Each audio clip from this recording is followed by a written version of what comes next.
Sitamarhi Sitamarhi लैलिया bullet से गे सोना भेजलिया पलसर से गे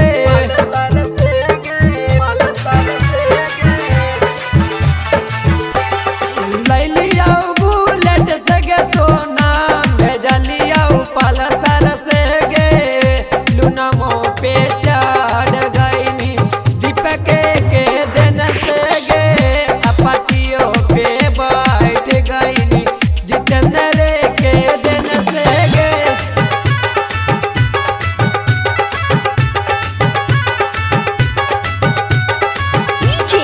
विकास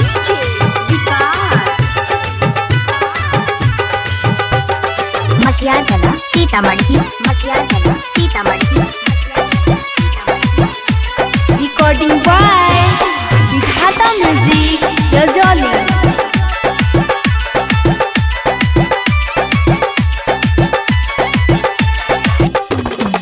तोरे चक्कर में पूजवा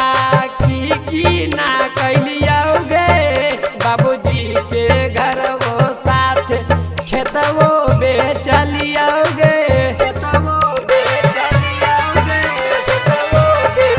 तोरे चक्कर में पूजवा की ना कैलिया गे बाबूजी के जमीन साथ घर वो बेचलिया गे खुश नाही रहम गे पूजवा जाके ससुरवा मगे अलुनमा पे बैठ गईनी प्रीतम में गे दिन से गे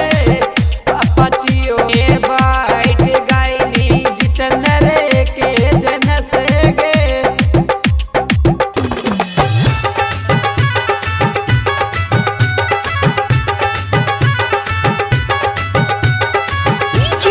विकास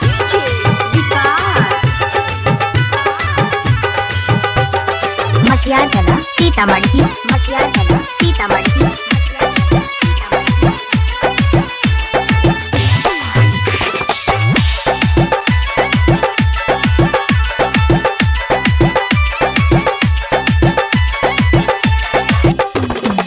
सोचले नए हलिया कजली दिल दे मी तोड़ गे बीचे रास्ता में हमारा देहनी तू छोड़